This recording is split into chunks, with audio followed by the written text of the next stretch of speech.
This true story takes place back in 2015. It was a cold, chilling winter night as usual. I'm a young mom with 2 girls under the age of 10. So naturally, I was busy making dinner for them at home. My kids were upstairs playing, and my husband at the time had left for work early in the morning and wouldn't be back until midnight. So it was a regular day. It was around 7 p.m., and as I was preparing dinner, suddenly the doorbell rang. I was all alone on the first floor of our house.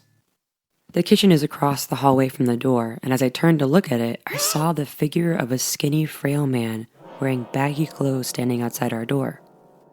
Although it could have been a neighbor or delivery man, I knew by the shape of that figure that it couldn't possibly be anyone I was familiar with. I wasn't expecting a package either. The chills ran up my body as I wondered who could possibly be at my house during this time. I slowly walked to the door and tried looking out the window to see who it was. However, the window on our door was very thick and had a pattern on it, so it was impossible to determine who it could be. I walked back to the light switch a few feet from the door and turned on my hallway light, then the porch light. Rapidly, he dropped to the floor and I stood there paralyzed by fear. Now that the lights were on, I could see more clearly.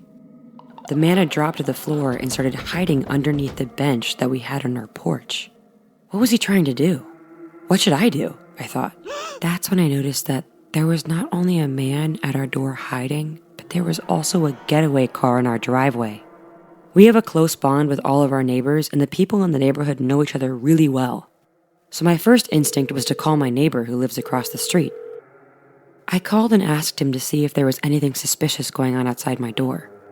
Unfortunately, he wasn't able to gather any information from it. So I took it into my own hands and called the local police station to see if they could drive by and check the area. For 20 minutes, I stood in the hallway anxiously waiting. Then I heard movement at the front door.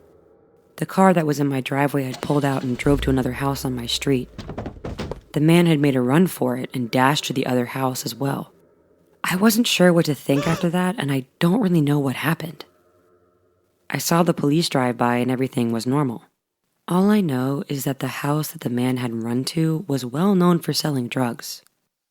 I assume to this day that the man had just gotten the wrong house, but I still can't shake off that scary experience. Why was he hiding in the first place? To this day, I still wonder what could have happened if I opened that door.